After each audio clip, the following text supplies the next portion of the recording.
you like, just make sure you move all the way down to the right side of your row, just so that we can try to accommodate as many guests as we possibly can. So we do encourage you to take as many pictures as you would like, but please make sure that your flash is turned off, and please make sure that your cell phones are on silent, just because the room we're going to be in is going to be right behind an ISS training room, and Monday through Friday, that room is active with trainees in there. So we don't want to disturb the trainees in any way, shape, or form. So if anything were to happen where they need complete and total silence and we get too loud, they will be able to hear us and they will kick us out. They have done it before, so they are not afraid to do it again.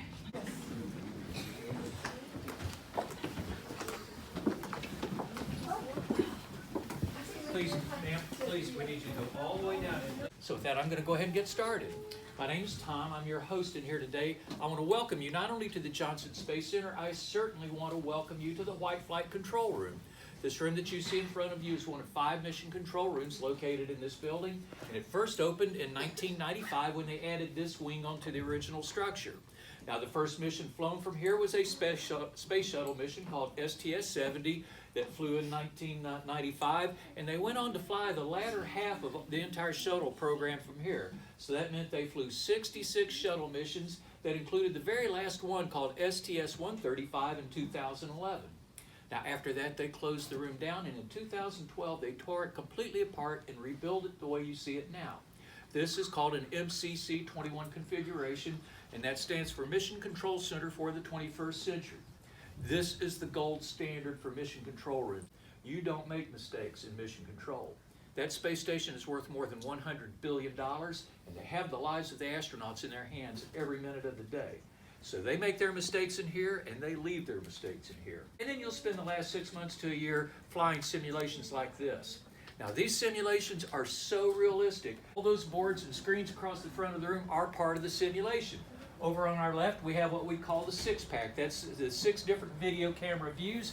5 of them are active, and what we're actually looking at are outside views of the space station, and some of these are pretty cool. For instance, if you look in the lower left-hand corner, you kind of see that little black object that's sticking out. That is actually a Russian Progress space vehicle that has docked to the space station, bringing supplies up to it. In the center, what we have is what we call a ground tracking map. This indicates the path that the space station follows in this simulation and even where it's located. Well, let's find it. We do know by looking at the 6-pack that it's on the day side, and you can see where it's daytime and nighttime on the map. And what we're looking for is a slightly squashed circle that looks like it has a butterfly with big rectangular gray wings. You see where it is? Right over Africa. That's where it is right now. By the time you leave the room, it will have moved up and crossed over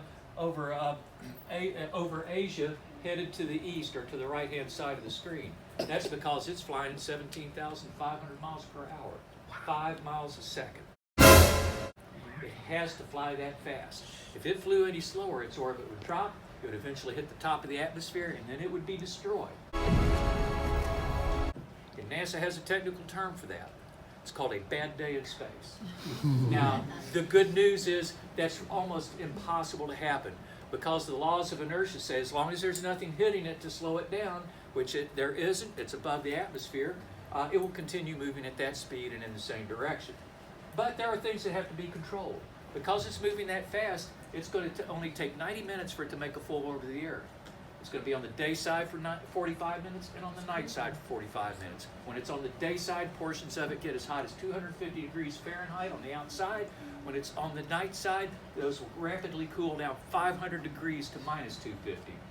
We have a job in here called Spartan, second row from the front. See where that guy's standing up? Behind him.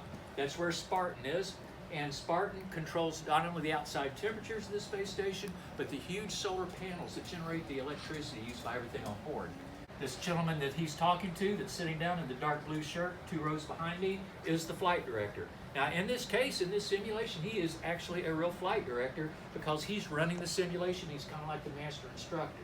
When he's in the other room, though, when he's in the real mission control room, he's the absolute master of the room. If you're sitting, we frequently will find a cell phone or keys or sunglasses, so when you stand up, look around beneath your seat and in your seat and make sure that you didn't leave something behind, unless it's money. You can leave that, okay? Now, I'm going to be in the back of the room. I'll love to take any questions you might have back there. Otherwise, if you'd follow your host, Ava, back down. Thank you so much for being with us. Thank you.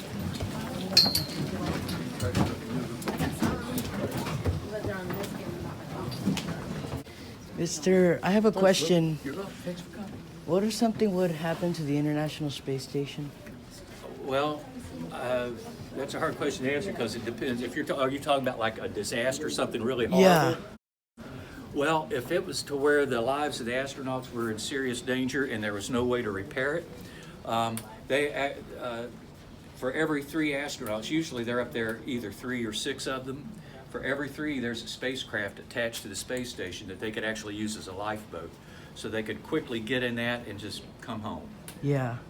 But they've never had anything close to that happen. But bad things can happen up there. Space really kind of wants to kill people. It's the most violent environment known to man. So that's why it takes so many people working every minute of the day to keep them safe.